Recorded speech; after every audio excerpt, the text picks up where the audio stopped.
Live from the City of Angels here on Thursday night. You are watching Midnight Movie Talk. I know you know what you're hearing in the background, right? The theme from Twin Peaks as the legendary visionary David Lynch has passed the age of 78. We're going to start the show with some really cool stuff from people that worked with Lynch and his impact in this town. And you really talk about singular directorial impact. We talk about it all the time, right? That's one of our biggest themes here on MMT. A director who, when they are behind the camera, is going to deliver something only they can, right? It's a very unique imprint. And that's exactly what David Lynch delivered film in and film out. A shame we didn't get as many films from him down the stretch. I mean, the last one was, 2006, right? I mean, that's a long time. Now, TV, but not on the big screen. And that's partially to blame for studios, right? The studios who would not say, let's give this guy a check to make a movie that he wants to make because he's earned it. And until he's proven otherwise, he's earned it. And it's a real shame that we didn't get one last banger from Lynch. But I do want to start here tonight with some words from Steven Spielberg, and I think this is going to dovetail perfectly into the clip we're going to watch from a film that was not great. There was one good thing about The Fabelmans, right? One, the last scene. And as we look at what Spielberg had to say about working with David Lynch, and I pull it up here. Let me pop it up so you can see it here. Again, live from the City of Angels. If you're watching on X, thanks for being here. YouTube, Midnight Movie Talk.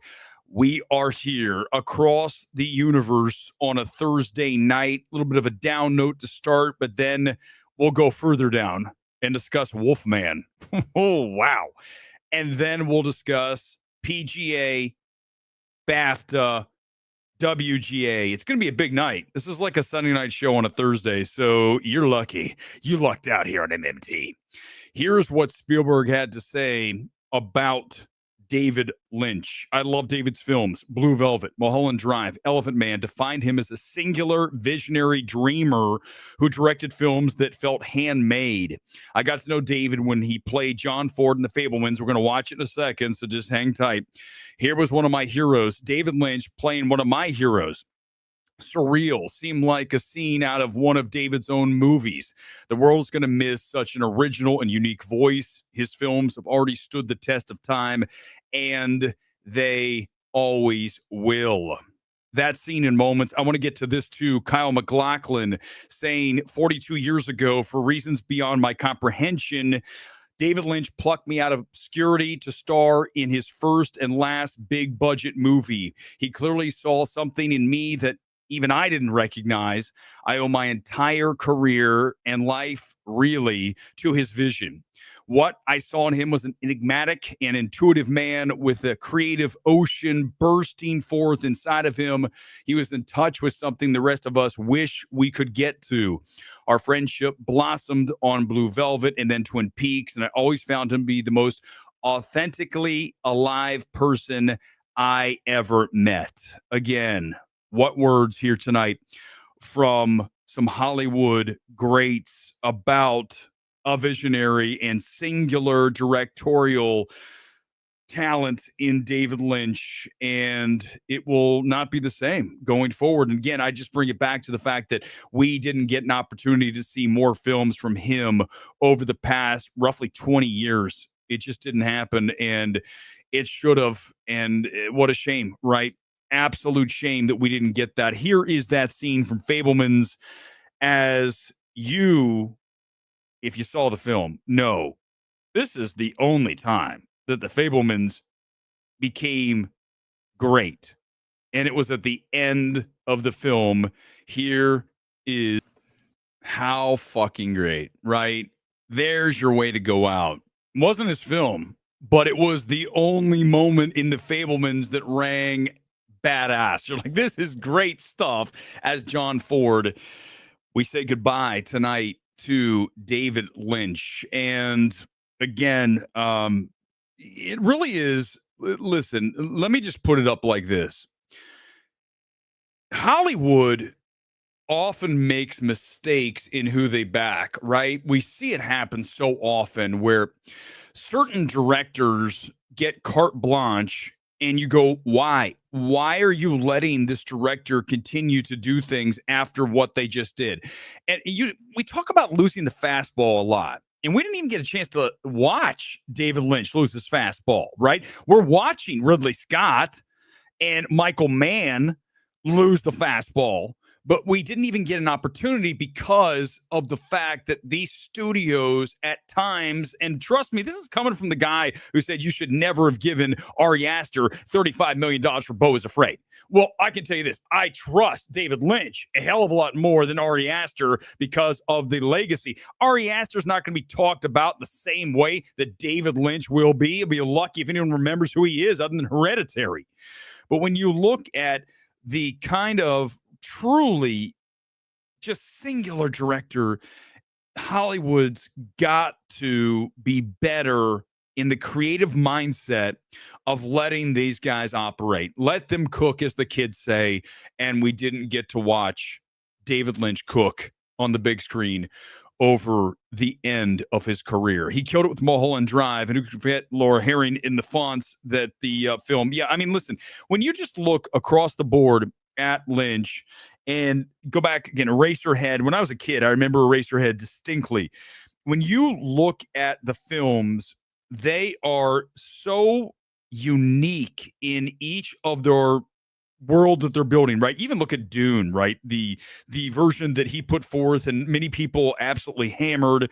But I think over time, the effort and the creative vision that was put forth on that film is worthy of something that certainly still is discussed to this day. And for many people, that's still a film that they hold in high value just for the fact that it was such a weird take on it. And did it work or not? That's up for debate. But at least you can always be thrilled when a director swings for the fences. Doesn't always work, but when it does, that's what we're looking for. The big swing cinema, like A Better Man, that we just saw and talked about here just the other day. Let's discuss now, as we continue here tonight, I want to get into, I know we're going to jump all over the place. We started Lynch. We're going to go to Wolfman. Listen, the channel is back to being what it always is. We did the fires, and the fires, thank God, have gotten better. In fact, as I came out of Wolfman tonight at the AMC 16, I saw a group of firefighters outside of Ben and Jerry's. They all are getting free ice cream cones because a lot of the restaurants are doing that for the firefighters here in LA. And I said, thank you. I walked by, thank you. And everybody was doing the same thing.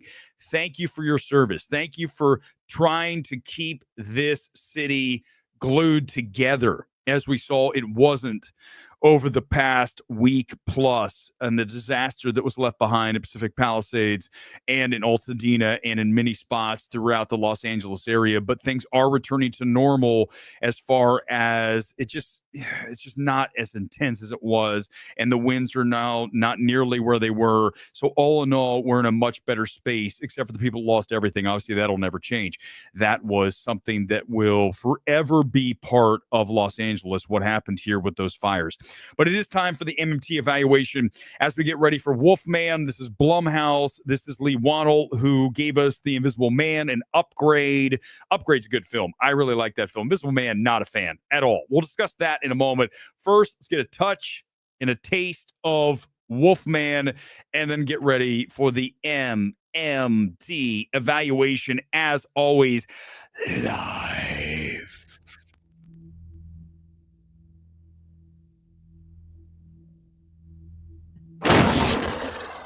What was that thing like?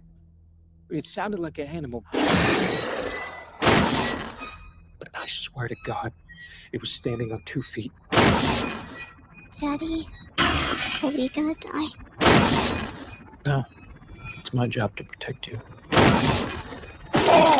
What's wrong with Daddy?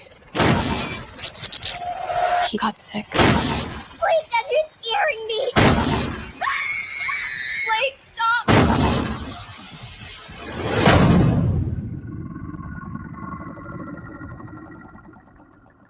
Oh, fuck. God almighty. This is another example of Blumhouse destroying a property. Can we just start with that? The fact that I do not trust Blumhouse to do anything with any IP for the remainder of time. They destroyed Halloween. They destroyed Five Nights at Freddy's. And they've now destroyed the Wolfman. The Monsters universe would have been better off with Tom Cruise and Ryan Gosling and whoever, Johnny Depp, anything but what we just had to sit through with these Blumhouse low budget shit films. Okay, I would rather watch Night Swim than sit through this again. Blumhouse, for whatever reason, I don't know why people worship at the altar of Jason Blum, but I'm here to tell you that there are so many losers from Blumhouse that you have to start to say, why are you continually to invest in this production company that has done nothing but shit all over IP? I mean, go back to Five Nights at Freddy's, right? A film that from the actual production design standpoint, right? The characters, that's great. Everything. But then we got the saddle drama bullshit onto the movie. It's tacked on. It's garbage. It ruins what should have been a fun Willy's Wonderland movie, the Nicolas Cage Chuck E. Cheese movie. Instead, it's a drag. And same thing with Wolfman. And same thing with Invisible Man. It's always some kind of drag of drama. In this case, it's daddy drama. I don't even like Christopher Abbott. I'm not a fan of the guy. How is he in every movie? He's so boring. He does the same thing in everything. And so does What's-Her-Ass, who's in this too, from Ozark. I feel like I was watching Ozark. I'm like, can you do something else, Julia Garner? Can you do anything? She does the same shit, right? I know actors do the same thing while you're watching a stream. Weber does the same thing every fucking stream. Well, guess what? I'm not an actor. You're supposed to get something that's similar most times you come back to MMT, but even that's not guaranteed. But one of the things that I want to draw your attention to in this film, if you have the misfortune of going to see Wolfman, score masking. That's what we're going to call it. We are the originators of this phrase. So if anybody steals it, remember who started it. You know it. The number one evaluator on the entire planet. That is MMT. And let me tell you, this is score masking. And you can probably guess what that means. We have a score that is dialed up to 11 to mask the fact that this movie's garbage. Okay. So Lee is in there going, let's just go ahead and crank this generic, typical horror score and play it so loud. I was in IMAX tonight and I've never heard something so loud. Why is this so fucking loud? And I'm not even like that. I mean, listen, I'm no longer like old. I'm no longer a kid, but I'm not that old. This is loud. Can you guys turn this shit down? I couldn't hear what was happening because it was all score because the movie's not good. So we call that score masking, and that is never a good sign. And that is what's running through this entire film. You don't even get off to a good start here. You have a very lame introduction where young Christopher Abbott is with his dad, who's this survivalist in Oregon. And he's like, there's something evil in the woods, and I don't know if we can capture it. So he's like this guy. It's got a little bit of a Quiet Place in there too. And Quiet Place is way better than this. I'm not even a huge fan of Quiet Place. Much better film than what we're looking at here tonight, guys, please. But when you look at his dad is an abusive bastard. He's like, get out of bed at 7 o'clock, come down here, son, and eat your food, and just abusive son of a bitch. And of course, what happens, dad down the road. Okay, I'm going to have to give the movie away if I say another word. So you've got the daddy issues, and the beginning is like, it's not even interestingly shot. At least if you're going to have the wolf coming through the through the woods, right? And they're up in the deer blind, up in the like tree fort, right? And the wolf is coming. Do an Evil Dead camera move, right? Where it's the camera's coming across the woods floor and it's like going crazy up the ladder. None of that shit. It's just a shot of like the edge of the deer blind and you hear the claws. I'm like, this is bad. Lee Wannell, there's one L, whichever it is, it doesn't even matter at this point because his stock is so low. No one's going to hire him for anything major after this. After Invisible Man, this is like an awards film. Like, what? You guys, excuse me? Did you just say this is a fucking awards film? Did one of you just say that Invisible Man's an awards film? Do you understand? Okay, settle. This space is full of fucking retarded people. Okay, that's and I don't care. I know it's more. We are allowed to say it more than we were. I don't care if I'm not allowed to say it. The fact that this space is inhabited by so many fucking idiots is unbelievable to me. That I can't even comprehend the level of stupidity that exists in the film space. And quote evaluators, for the final time, I'm going to say this tonight: the average person does not have the skill to tell you if a film is good. They're so dumb and they have such bad taste that you lose. And Invisible Man's a great example. I can't even believe that we're talking about The Invisible Man as a great film. Oh, I mean, it is just literally, you want to bang your head against a brick fucking wall with the number of dumb motherfuckers in this space. I swear to God, it is unreal. And Wolfman across the board is so dull.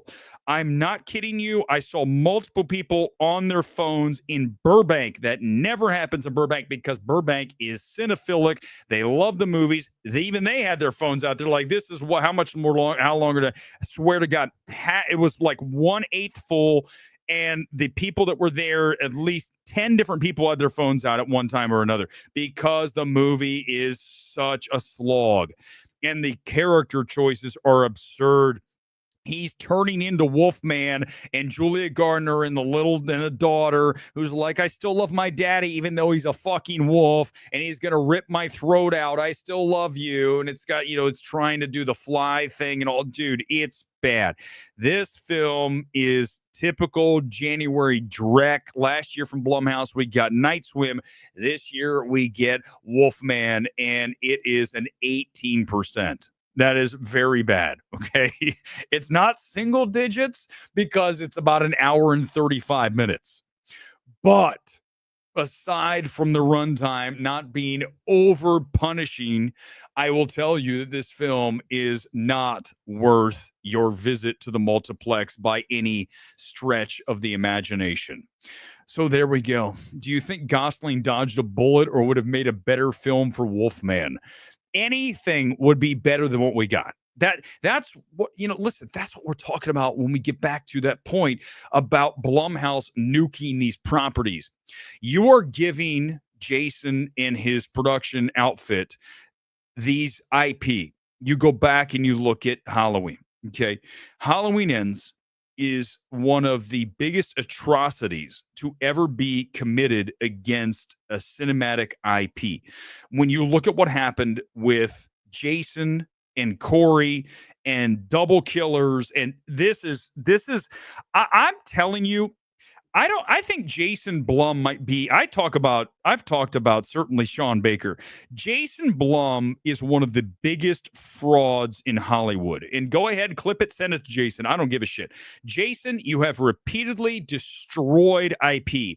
You have repeatedly shown that you don't have the creative insight to bestow upon these deserving of much richer goods than what I'm getting. This IP is getting nuked. And I like Universal, but Universal needs to get out of business with Jason Blum. You're going to tell me, here's what you're going to say as I say this. You're going to say, look at Five Nights at Freddy. Look at how much money it made. That movie would have made the same amount of money from any other production outfit. Anyone. As long as the characters looked good, then the film's going to make money. That film's garbage. That film is not good. The only thing that's good is the actualization of the characters. right?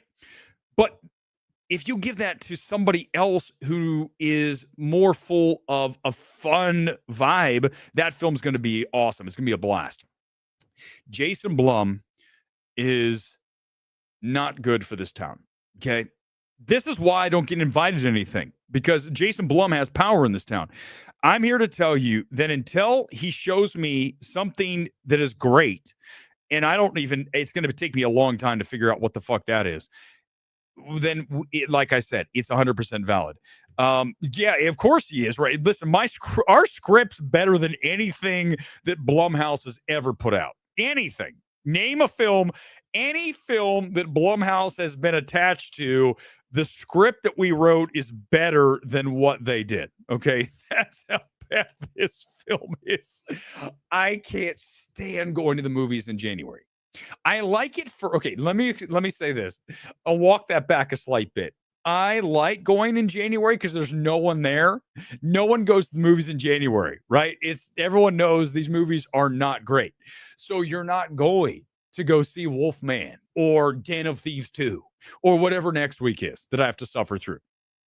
So when you have to watch these things, you get the place to yourself. So I was in IMAX with my legs over the side. I was like this way. I had my phone out for a second, checking the runtime. Am I going to get out of here?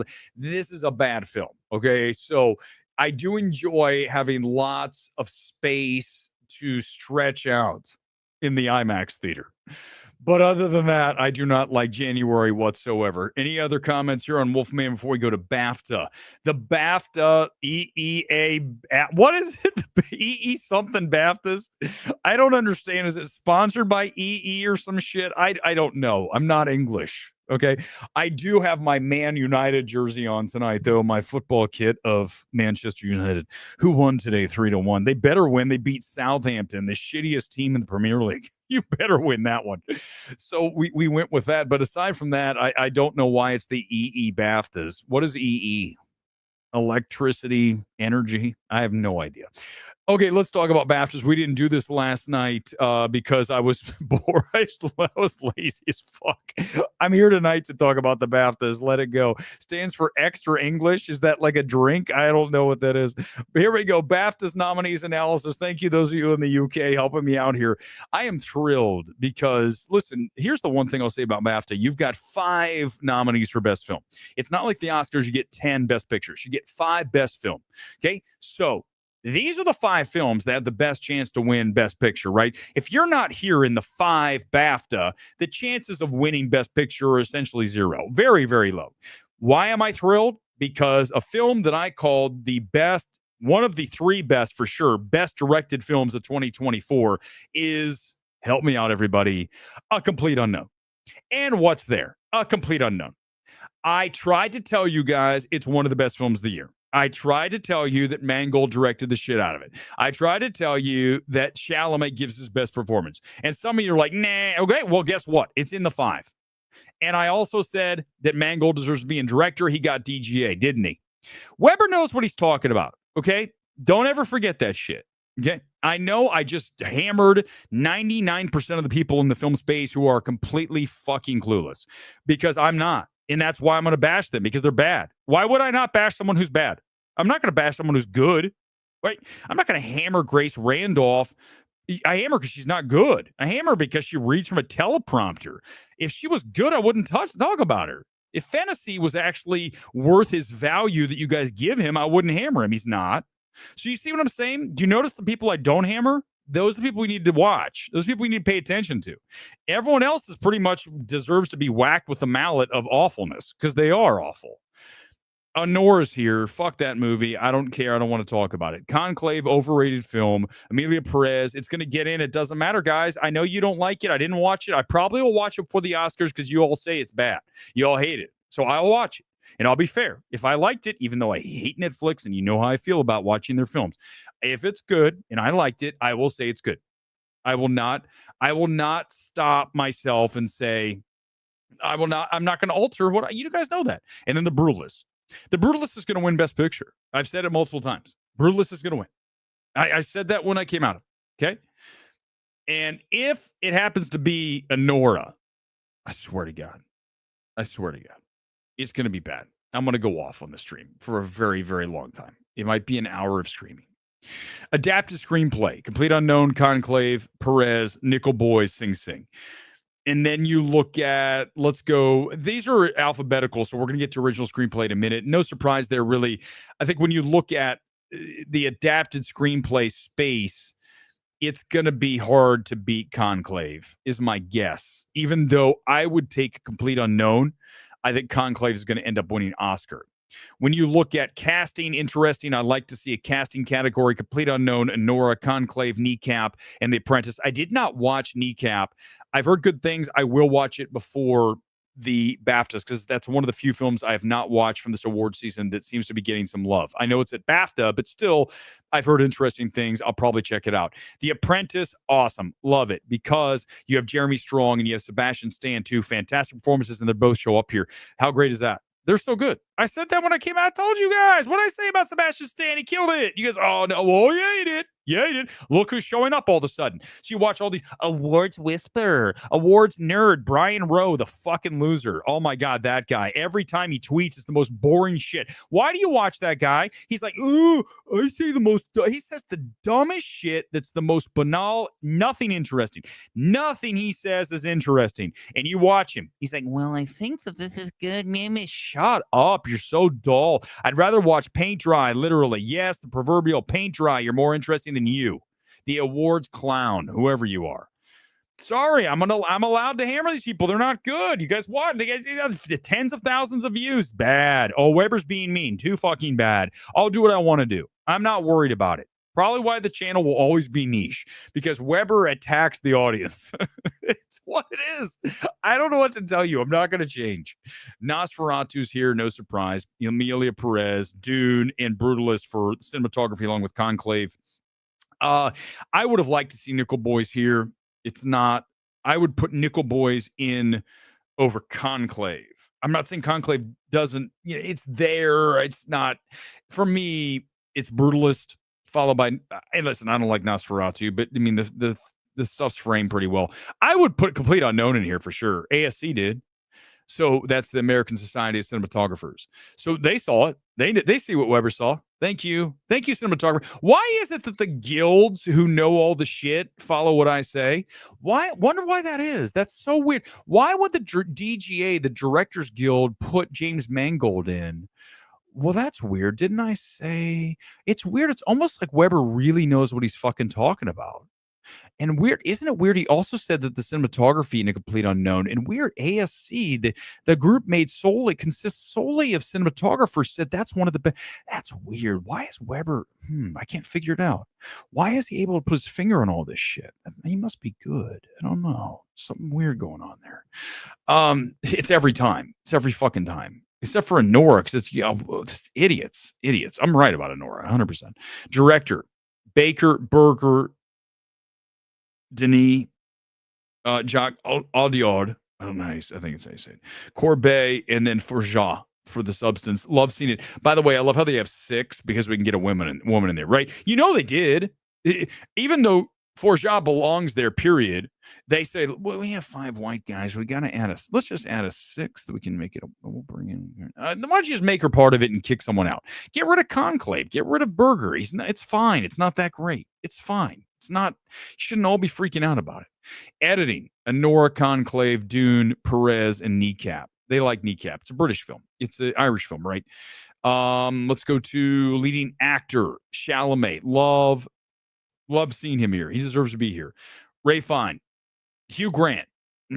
Movie's not good. Heretic's like totally overrated. I mean, it's better than Wolfman, but hello. Coleman Domingo, Sebastian Stan. Thank you. Who called that? Adrian Brody. Adrian Brody's going to win Oscar, but Sebastian Stan. It's, what's awesome is I love seeing Sebastian Stan, Jeremy Strong get in for The Apprentice, because all of the left-wing losers, and I'm not a right-wing, according to some of the losers in film Twitter, he's so right. No, I'm not. But the left, I'm really against the radical left. Okay. Fuck the radical left. Fuck the hard right too. But the radical left, so fucking warped. Fuck them. All of them. Fuck you guys. You guys are fucking weird, man. So here's the deal. All y'all like, oh, Donald Trump, I can't even watch The Apprentice. It's triggering. Shut up. You're such a pea. I'm gonna hold back. I know you should say it, shouldn't I? Seriously. Why are you such a... I'm going to be triggered. Between triggered and then the other fucking losers who tweet out stuff like, I had a bad day. Tell me something that makes me feel better. Stop being such a loser. How about that? Does that help you in your tweet? If I send that to your reply, stop being a loser and get back into the game. When I was depressed at the end of my rope, literally didn't want to be here 8 years ago, I wasn't tweeting, I don't want to be here. Say something nice to me. Shut up. Fucking A. Pathetic, man. Victim mentality's for losers. You're a fucking loser if you're a victim mentality. Loser. Wear the L. Wear it big. A big fucking jacket with the letter L, because that's who you are as a victim. You're a fucking L. This is what I get. This is what you get on this channel. Sorry. I'm going to hammer these people as much as possible. I will not stop. And then I'll turn around and say someone like Andrew Tate. What the fuck? Why is he so popular? He's fucking dumb. I listened to him talk one time. That's dumb as shit. I'll take my shirt off. I'm fucking more jacked than him. Fuck that guy. I don't have tattoos all over myself looking like some kind of fucking carnival freak show. Give me a fucking break. Mikey Madison. Gascon, we know why she's getting... Listen, Gascon's getting in no matter what. You know why? It's fucking virtue signaling. I haven't seen it. I don't know. Maybe she belongs. I'm just telling you, virtue signaling is a big part of this game. I love seeing Baptiste Hard Truths. Hard Truths, okay. We haven't talked about the evaluation. She's very good in that film, okay? Film is definitely not a best picture. As you see, it's not even here. But she's very good. She's one of the best performances in a film. She's stellar. She's in the entire film. I watched half of Outrun last night because I'd heard it had some things. Here's what I'll tell you. I don't know if I'm going to get to the full evaluation of the Outrun with Saoirse Ronan, but I'll tell you this. I don't like the VO. Okay, I know it's a book, but I'm telling you, as a director, there's so many times when I watch movies, I feel like, again, I really should be a creative executive. 100%. Listen, I know Jeff. I like to take naked pictures of myself in my car. Snyder talks about that shit. Jeff, I'll fucking bury you in that space. I will kill. It's not even a game. Jeff can't even contend with me from a creative eye. It's not even a competition. He might think he has the biggest ego. I might have an ego, but I can tell you this. Mine's more deserving than yours, Jeff. It's not even a contest, okay? Okay. No one wants to see your nudes. Nobody will pay to see your nudes. Please put those in fucking WITSEC. No one wants to see that shit, Jeff. Put it away. If I had an OnlyFans page, I'd have a hell of a lot more people to subscribe than you. Okay, let's remember that. But I watched the Outrun, and I'm watching it. This is just... I literally, you understand, this is almost like a stand-up act every time I come on this channel. I don't know what's going to happen, and it's a lot of improv and wing and just digs and hammer jobs right and left out of nowhere. Everything's cruising along, and all of a sudden, Jeff Snyder takes a hatchet to the head. That's what happens. That's how the stream works. I don't know what to tell you. If he has a problem with it, it's truth, dude. Look in the mirror. Here's the reality. I can't wait till if I ever go to one of these events again and I see these people, I'm here. I'm not. You think I'm running away from these people? You kidding me? Jabba the Hutt can't even get up the fucking stairs. Why am I worried about someone coming after me? You can't even walk up 3 stairs. Why am I worried about you chasing me down? I mean, good Lord. It's like 3 stairs. Oh my God, I'm going to fall over 3 stairs. Weber's being mean again. I can't believe it. This guy's so mean and cruel. I can't believe it. Too bad. Demi Moore's going to win. Of course she is, because it's the best narrative, and I love the substance. Our number 1 movie of the year. And Cynthia Erivo for Wicked. Listen, I can just tell you, no one in the film space can even compare with shirtless to me. No one. There's nobody in the film space that contend, okay? And I don't have a giant fucking weird ass tattoo across my chest. Not attractive, okay? Some of you, and listen, if you have tattoos, I'm sorry. I'm just going to lay it out for you. Not a fan. Not a fan of tattoos. Not at all. Especially on women. Ugh. Yeah. Like it's an instant DQ, right? Tattoos. DQ. Sorry, you're disqualified. I'm sorry. What? But no, that's a disqualification. We're not going to proceed even another. That's the end. It's the rope. I know I'm pissing people off. Too fucking bad. I don't care. Original score: Conclave, Perez, Nosferatu, Brutalist, Wild Robot. So we don't see challengers. Total joke. Reznor Ross challengers. Hello, where are you? Hello. You can't put Reznor Ross queer because it's very minimal, but I still would say it's better than Nosferatu. Nosferatu score's not great. Okay, it's very very generic. Have you ever watched the stream? We're doing BAFTA now. Can I just ask you guys as you continue here tonight? I don't know if even Gone Girl still, because at this point he's like, good God, whoever's just going off on things. Is there anybody in this space who has the ability to go for over an hour by themselves, be coherent, and to hit as many moving targets as possible, and still come back to discussing the BAFTAs? You're watching the awards expert and the awards dork and whoever else is out there, but anybody in this space, there's not a competition. No one can even contend. It's live. These other MFers are reading off a phone. Here's my teleprompter. Let me see what it says here. David Lynch was 78 years old. He was a visionary director who did many things that were awesome. I don't know why you guys watch these people. Good, Jacob. You should like it. It's very good. A few more here on the BAFTA. They have a lot of categories. I'm trying to get to as many as possible. Original screenplay, Real Pain, hell yeah. Nora, hell no. Kneecap again, Brutalist, and Substance. A Real Pain and Brutalist are my picks, although Substance is certainly there, but I think from a pure screenplay, just for the expansive nature of it, The Brutalist would probably be my pick, although A Real Pain, and you guys know how I feel about Kieran Culkin, and we're going to see him show up here in a second, but Kieran Culkin's one of the best performances of the year, period. He's definitely best supporting, but best performances, period. Conclave, Dune, Nosferatu, Brutalist, Wicked, production design. What do these all have in common, right? Conclave, world building inside of the Catholic Church in Rome. Dune Part 2, world building, sci-fi. Nosferatu, world building, period piece. Brutalist, world building, period piece. Wicked, world building, fantasy. Remember, production design equals world building. Okay, so you're not going to get production design on A Real Pain. So I just try to explain this to you guys so you understand, because there's people out there, what's production design? Yes, the design of the production, but you got to remember, it's always going to trend to the period pieces and the fantasy and the sci-fi, and that, right? It's always going to do that because it makes sense. What takes more work? Production design of Real Pain or Nora or Wicked. I mean, duh. Sound, Blitz. First time you see Blitz, I think it's the only time you see Blitz. McQueen's movie. I never watched it. It's on Apple. I didn't get it. Didn't get a full theatrical. That's why I didn't see it. It must not be great because it's not showing up anywhere, right? I mean, even the BAFTAs didn't like it. They gave it one. I think it's the only nominee. One thing.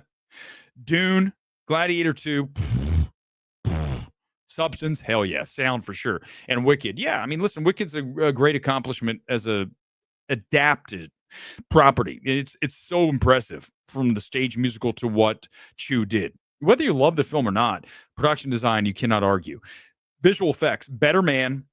Thank you. Finally, we see it show up something. Dune Part 2, Gladiator 2, King of Planet of the Apes, Wicked. Supporting actor, Norton, Culkin, Borisov, Macklin. Love Macklin and Sing Sing. Only thing that's good about that film. I mean, I like Domingo, but Clarence Macklin's the best thing about the film. I said that when I saw it way back in like July. Jeremy Strong, hell yeah. Watch The Apprentice if you haven't watched. It's very good. If you have a problem with Donald Trump, suck it up. You'll live. Stop acting like it's the end of the world. Good Lord. Also, stop being a pussy. Seriously, stop. Stop being a whiny ass bitch. Okay? Get on with your life. Stop making everything victimhood. It's lame, man. It's limp dick energy. Have fun walking through life with limp dick energy. I'm a victim of everything. Shut up. No one wants to hang out with you because you're a loser. That's why. You're a fucking loser. Talks about victimhood all the time. Stop doing that. Guy Pearce. By the way, when did Chris Stuckman go off like this? Is he ever? No, of course not. That's why he has more subs. Guy Pearce, overrated performance. Not a fan of that. I don't think it's a bad performance. It's not a great performance. I'm telling you, it's a caricature.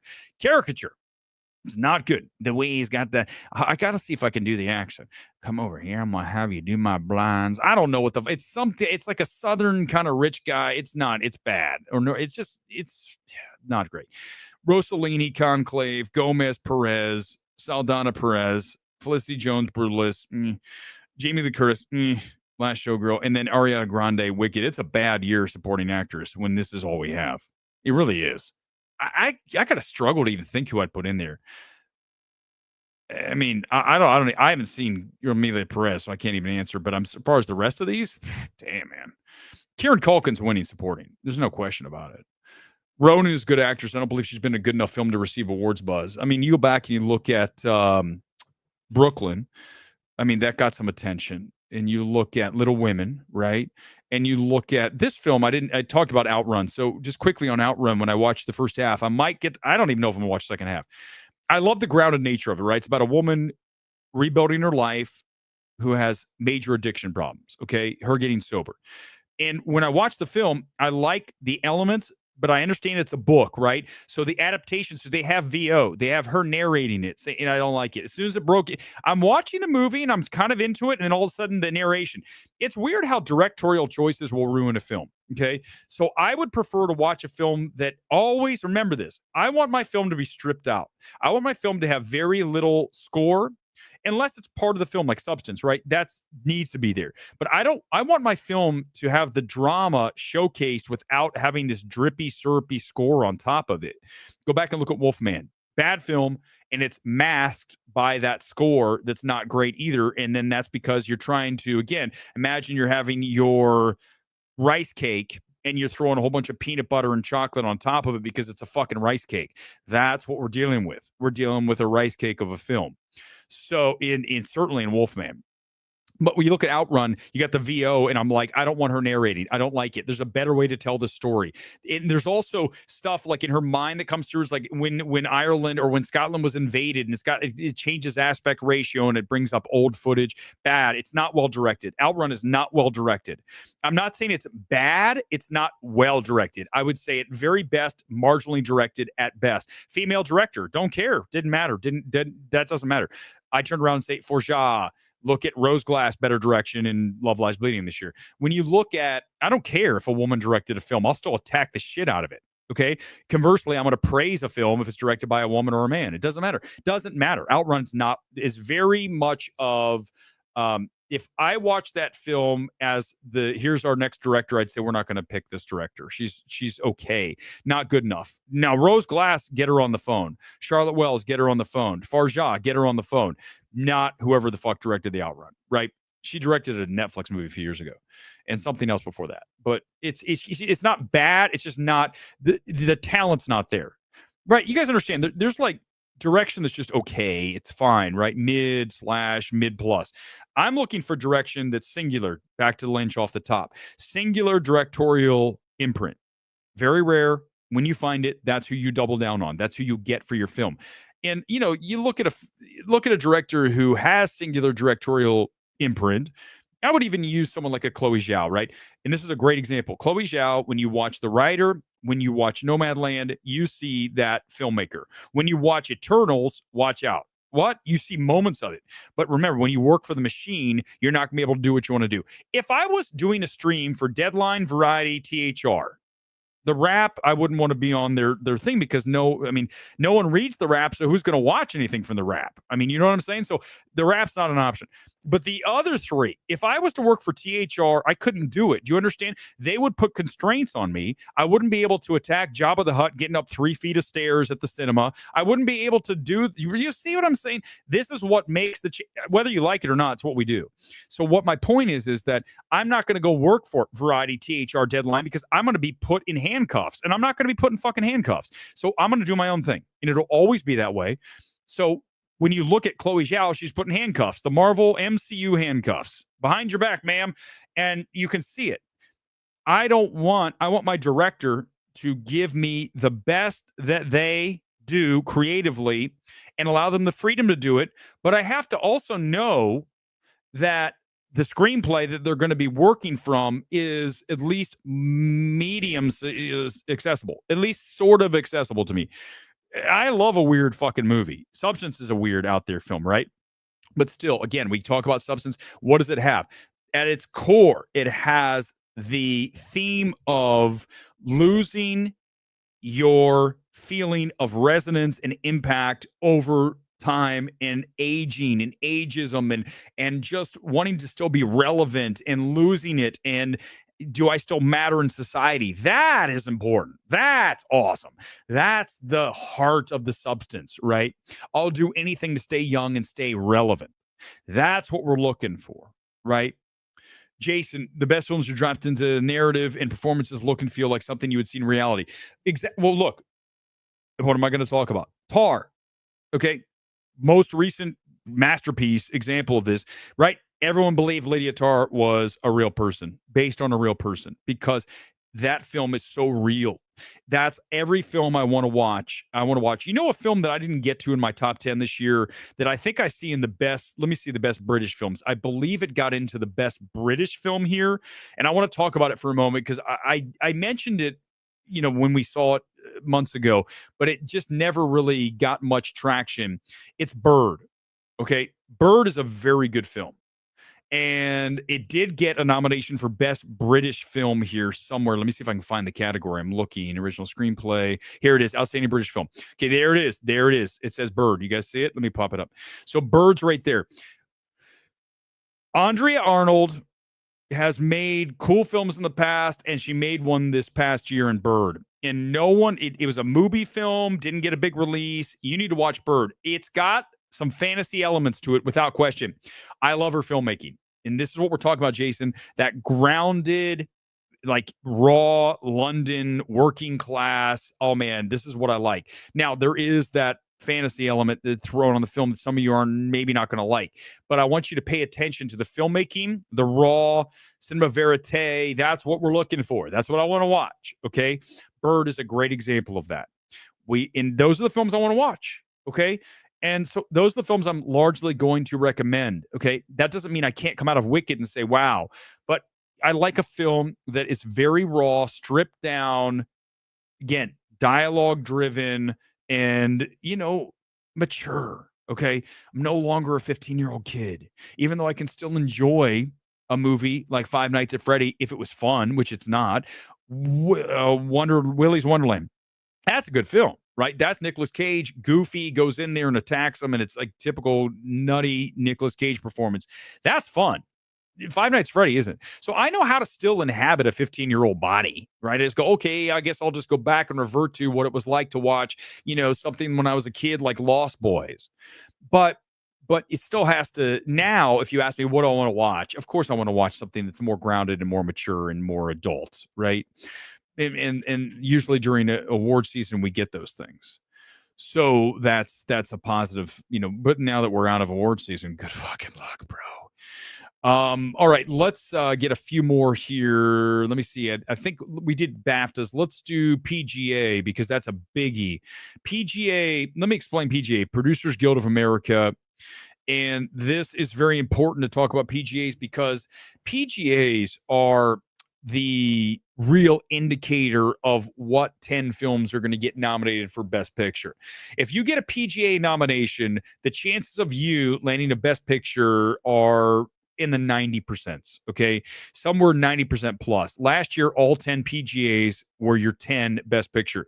So when we talk about these, that's why it's important to drill down on this and discuss the films that made the top 10. And one I'm really excited to see, a film that we raved about, and it's finally here, and it's good to see. All right, here comes our 10 films from the PGA today. They finally announced, they delayed it because of the fires, and we finally got it. And Nora, listen, I don't want it there. It is what it is. It's going to be there. We already know that. Brutalist will win Best Picture. That's my pick without question. You see it here. Complete Unknown. Hell yes. Okay. Hell yes. One of the best films of the year. Conclave. Not as high on, but still, listen, there's other films. I'm not like losing my shit that I see Conclave here. Dune Part 2. Yep. Deserves to be there. I still think Dune's definitely a better film. Emilia Perez, can't answer. I will before the Oscars. I'll watch the film so I can either. Oh God, if I don't like that film. Oh God. A Real Pain. Yes, and the one I was just alluding to earlier, September 5th. September 5 is editing, performances. We mentioned that ensemble across the board. It's a great journalistic piece because it deals with those hard decisions in the world of journalism. You know, I used to do TV news, so I know what that's like, right? I know what that control room's like. So when I told you guys, when I came out of September 5th, it's very realistic. It's very much like what it's like in that booth, what it's like to be on live television. So I love that film, and it's here, and that's awesome to see. And I called that. I said that film has a real good shot. It's not dead. It's not dead because it deals with, obviously, Israel, okay? I don't need to go further than that, just to tell you that any film that has ties to the Israel will do well at the Oscars. It just will in this town, okay? That's all I need to say. You guys understand. The Substance and Wicked. This is fine. I mean, I think this will probably be our 10. I think the one, listen, if we were to switch something out, swap something out, I would think Nickel Boys comes in for September 5th. But right now, I feel good about this 10, although I would watch Sing Sing as the other, right? So you're looking at September 5th, Sing Sing, Nickel Boys. If I were to rank these as far as what film I would put in, it would be really close. It would be a split between September 5th and Nickel Boys, and then I would roll definitely way back to Sing Sing. Sing Sing is performance film for me. Performance film. So yeah, it's just, I love Macklin. I like Domingo, but the film is very much of melodramatic. It doesn't feel as raw. It looks raw. It doesn't feel raw. Yeah, that's exactly what I would say about that film. What factors determine who wins the producer category? I think I'm 99% certain it's a weighted. It's another one of those weighted, right? The what's it called? Preferential ballot. So the preferential ballot means you're going to look at these 10 films and you're going to put your number one as your strongest film. So for me, I put The Substance number one, right? Guess what would be number 10 on this list? Obviously, Anora. So Anora would not get as many points for me, the voter, as you would for Substance. And so what you're looking for is a film that is going to be high on preferential ballots. And I have a feeling that's going to be The Brutalist. The Brutalist is going to be high. I think Complete Unknown is going to be high too. I would not be surprised if Complete Unknown wins Best Picture. That wouldn't shock me. Conclave is kind of like a mid. I feel like it's not a number one for anybody. It's probably like a number 5, right? Real Pain would be high for me. Perez, can't answer, don't know. At some point I'll watch. September 5th would be up there for me. So mine would look a lot different. I don't know. I don't. I think A Real Pain deserves to be in. I think it's shown up enough to say that it's in. Is it like the number 9 seed? Yes. Like if we were seeding this, right? If we were seeding the films, I would put Brutalist number 1, Anora number 2, even though I do not want to say that. I have to say that. A Complete Unknown. I would put Conclave. I would probably put Amelia Perez. I would put Dune after that. Then I would take Substance. Then I would take Real Pain. Then I would take... No, I'd actually put Wicked up above those. Real Pain, and then I would put September 5th as the 10. So it's a number 9 seed, right? Real Pain. So yeah, it's not the strongest of these films as far as the seeding. But that doesn't mean it can't get in. I mean, I think it does. I think it does. A few more comments here. I think I got to everything I wanted to tonight. We got to BAFTA. WGA. Let me just quick do a WGA. Take just a second here. And then I'll see if I can't play one more clip from Lynch. We'll just watch like a Lynch clip on the way out of here tonight. Which, by the way, I hope you guys enjoy because, if you watch the replay of this, you're not getting everything. Because what happens is when I do the replay, what typically happens is that you lose a lot of the copyrighted material that I'm playing, whether it's the song, whether it's the video, because one of the studios is like, you can't play that. I don't really care. I've said this 100 times before, and I think you guys have to understand this by now. When I start the stream, I did not start it to get subscribers or to build some massive audience. I started it to discuss films that I loved and hammer the ones I hated. And that was it. And I also wanted to make the most entertaining stream possible. So when you're trying to do that, I'm going to play some stuff. And I know a lot of other people won't. Do you know why they don't? Because instantly my streams are demonetized. What that means is when I show a copyrighted clip, they are very likely going to contest it. And they're going to say, you cannot make money from the stream. I say, I don't give a fuck. I'm still doing the stream. I like doing it. I'm going to do what I want to do. For me, this is it's a cathartic thing, right? It's very much of, sit down with a therapist. You guys can probably tell that's what this is. And so I'm not going to change. So if I want to do something, I'm going to do it. I'm not going to stop. I'm not going to say I can't do that. So I'm not going to, ever have sponsors are going to be very unlikely, because you understand what I'm doing is extremely dangerous, right? I'm saying things that I'm not saying things the establishment, other than telling you there's dragons throughout the world that are dead and we're living on them. Other than that, nothing really crazy. But when you talk about, some of the things I say, it's just goes too far, right? Me saying that there's one of the critics that looks like Jabba the Hutt and he can't get up 3 sets of stairs, that's brutalizing. I'm sorry, people say things about me all the time. I don't fucking care. I don't give a shit. I don't care. Like that's not my worry. Okay, me being nice is not my worry either. I don't know that person. I don't care to know that person. That person, frankly, has attacked me before. So F him is what I got to say in truth. But truth be told, I'm not here to make friends. It's not my job. I don't give a shit. Why do I care? Why do I care? If Jabba the Hutt gives a shit, I don't fucking care. Have some respect, dude. You're 700 pounds. Have some fucking respect for yourself, dude. Seriously. I'm sorry. I go to the gym 5 days a week. I have respect for myself. I don't feed myself from a fucking bag of Lay's potato chips all day. I have respect for myself. If you don't be angry with me for me telling you to have respect for yourself. That's a you fucking problem. Do you understand me? You hear me? That's not a me problem. Not a me problem. That's a you problem. If you don't like it, do something about it. And I'm not talking about you. You do something. Have respect for yourself. All right. This is what I do. This is what we do. We get in trouble. Weber's being mean again. He's attacking Jabba the Hutt. Too bad. I don't fucking care. I don't need to see these people ever again. They don't mean anything to me. Do you think I give a shit about anyone in the film space? Do you think I care about a single member of the quote press? I don't work with any of these people. I mean, I don't go out of my way if I'm in a press screening to say something. But if I want to do something on my stream, I'll say something. I'm not worried about that. You think I'm worried about what Jabba the Hutt thinks? You think I'm worried about what some film Twitter loser says? I don't give a shit. It doesn't mean anything to me. I'm going to be back at the gym killing it tomorrow. I'm going to be back at the movies this weekend. I don't care. I don't need the validation. That's what makes you dangerous. That's what makes you dangerous in life. You don't give a shit. Because I don't care. The friends I have are the friends I have. I don't need to make more friends. Not looking to make enemies. But if you're going to come after me, you're damn right going to have one. I'm going to hammer your ass like hard. Because you don't have the shit that I have. That's the truth. And you know it. That's the problem.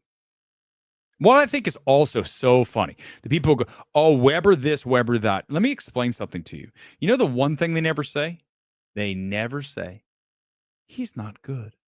You know why they don't? Because they can't. That's why. That's what pisses them off the most. They would love to say, he's no good. No one listens to him. He can't even do a live stream.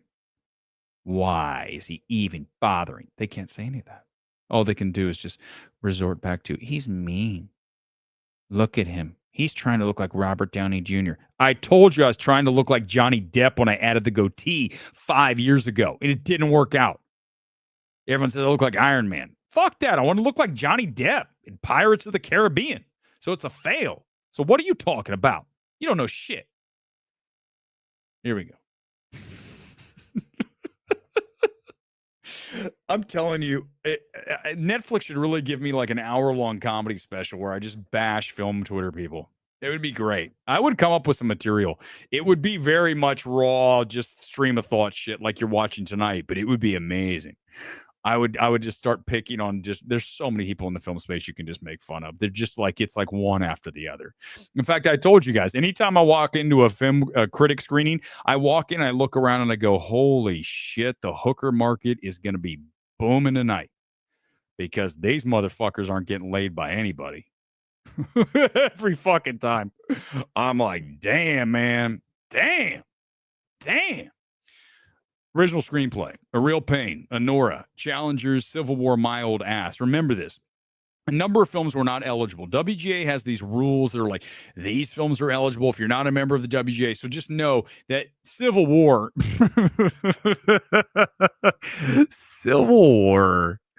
written by Alex Garland. Holy fuck. If I wrote Civil War, I would not show my face ever again in public. I'd be embarrassed that I wrote that movie. You wrote Civil War? That's what I laugh about. If I wrote Civil War, the critics would say it was terrible. But because the same movie, nothing changes. Alex Garland wrote it, it's great. Oh my God, it's a masterpiece. Do you see what we're dealing with? This is why I hammer these people, because they're so fraudulent. They're 100% fake, phony lemmings. That's all they are. That's all they are. As much as I've dragged Jabba the Hutt here tonight, if Jabba the Hutt wrote a movie that was good, I would say it was good. But because Jabba the Hutt has not written a movie that's good, I can't say that. Do you guys understand what I'm saying? Do you guys understand? You guys are like losing. Like, who the fuck is Jabba the Hutt? I'm not. I'm not saying anything. You guys can figure it out for yourself. Adapted screenplay, Complete Unknown, Dune Part 2, Hitman, Nickel Boys, and Wicked. So no surprise there. Other than the films that were not eligible. Quickly, let me get to the films that weren't eligible so you understand that when we get to the actual Academy, these films will be eligible. Okay, the ones that were not eligible this year were as follows: Conclave, Perez, Inside Out 2, okay, whatever. I'm Still Here, which is kind of like border. Outrun, no, it wouldn't be there anyhow. Room Next Door wouldn't be, so don't worry about that.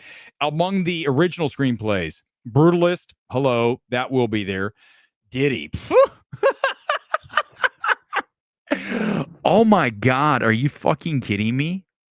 They're going to list Diddy as a possible original screenplay. That was one of the most annoying movies I sat through this year. Oh my God, you're being nasty, you're being racist. I'm sorry, it's fucking terrible. Diddy's terrible. What a terrible film. The kid's so unlikable. Oh my God, you've got your lead in the film. That kid is that's awful. I hated Diddy. I hated that movie. But remember, I loved Decision to Leave. So wait, maybe he's not anti-Asian. He also loves Shoplifters and Parasite, Return to Seoul. God, so many other films. Minori. Oh my God, it's so weird. I don't understand. Maybe he just hated Diddy because it was bad. No, he's got to be racist, but he liked all the other films. I don't know what to do. That's weird. I'll just say racist. It's easier, right? That's how we work now. That's how we work. All right. Any other comments here tonight? I'm going to do them myself, and then we're going to get out of here. Diddy was a nostalgia piece about Peaker. Ooh, man, listen, that kid was so unlikable, though, Luis. So unlikable. And the whole argument with the sister, I really hated that movie. I really disliked that movie strongly. Very, very strongly disliked that film. The Academy disqualified Madam Web. Didn't check enough DEI boxes. It was eligible, I believe. Yeah, The Brutalist comes out for some of you this weekend, I believe. Yes, Friendly Pup, you are my therapist, along with the rest of film Twitter. Weber's the worst. He's the worst guy ever. I can't believe it. All right, let's watch a scene. Oh no, you know what? I was gonna leave you guys with some more David Lynch. But I really feel like because Wolfman's so terrible, this is really hard because Lynch died. I'm really torn here. Do I want to watch a Lynch scene?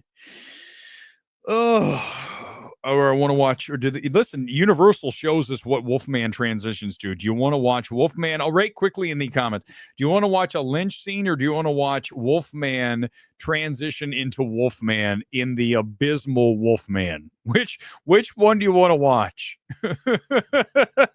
Good, Lisa. Good. We try. It's so boring, isn't it? I missed your super chat. I'll get to it. Hold on, super chat. I'll get to it if I missed it. Gone Girl's gone. Gone Girl's like, I can't take any more of Weber ranting and raving about Jabba the Hutt tonight. So he left. Hold on, let me get it, Coach. I'm looking for a literary manager. Listen, so am I, Coach. So are we. I can't help you. I'd love to. But if I get one, I'll bring you. I'll put you in. I'll put you that way. You're gonna play a Lynch scene. Play the In Dream scene from Blue Velvet. That's a good call. Otherwise we can watch the Wolfman turn into Wolfman. Oh my God! Can you imagine? Universal will be so pissed if I show this, but it's online because they know this film's going to bomb. Oh, I didn't do it. Sorry. I got to do this. Every Thursday, guys, we always do the seat check. So I'm sorry to I can't leave without doing a seat check for, oh, God, I've got to do it. For, what's it called? Wolfman. Okay, get ready. Let's get the MMT seat check up, and we're going to go, and then we'll maybe watch something before we leave here. Here we go. Here's Wolfman. Let's see how the seats look tonight. Advanced tickets tonight. Are there any more screenings tonight? Why does it always ask for my fucking location? I'm in Burbank. For God's sake, how many times? Burbank, California. Here we go. Let's get it. Let's get it going. Come on. Sometimes this website / app's so annoying. Here it is, AMC 16. Let's get some sales here for Wolfman. This is tomorrow. Let's see if there's anything going off today. Is there any late? Is there 10:15 IMAX? How busy do you guys think it is here? Well, it's actually okay. Wait till they hear how bad it is. If they watch the stream, they're going to cancel their seats. It's pretty empty. It's pretty dead. But I'm burping. I'm going to finish my Corona premiere. Not sponsored, but I am going to mention it. I'm going to take the projector at 16 down. So I think that it'll be somewhere around 16 million or lower on Wolfman because it's not a good film. It's January and Blumhouse has ruined another IP. That's sad. All right, let's see if we can find the Lynch scene. You wanted to watch that in Dreams. Let's see if we can find. I'm sure it's on there. It'll certainly get us demonetized, but at this point, who really cares? Let's watch it here as we say goodbye to the legend, which is David Lynch. Here it is. I found it. Get ready. It's a short one. That's only here it is. Let's see. You ready, guys? Here we go. We've got passion, we've got determination. And if we set our sights on something, you better believe it's happening. Yeah, sounds like me. All right, here we go, guys. Oh, damn. Next! You out of the car, fuck! Get him out of the car, Raven! Rick, he didn't mean Shut up! Shut up!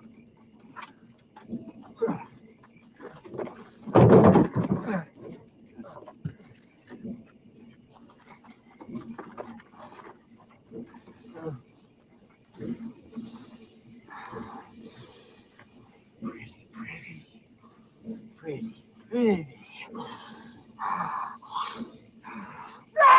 Frank, leave him Dennis alone! fucking Hopper.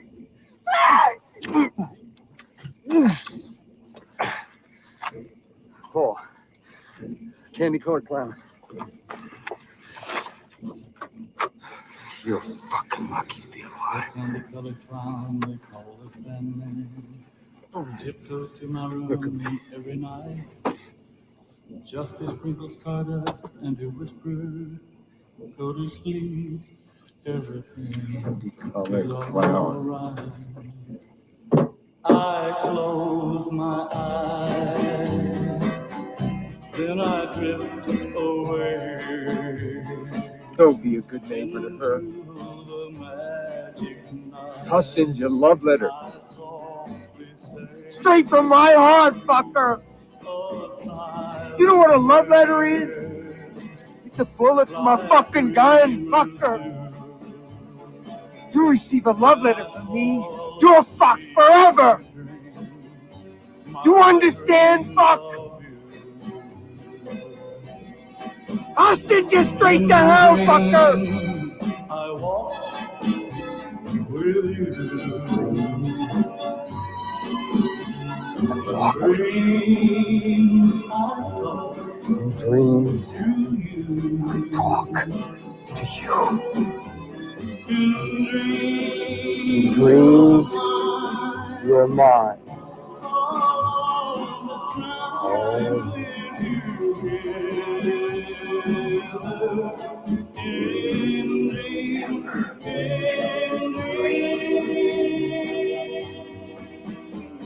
But just before dawn, I'll wait. Rest in peace, legend. I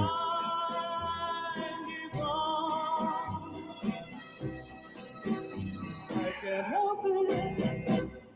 see everyone back here on Sunday for the Sunday evening spectacular. Huh? Seal him. Thanks for being here. Huh?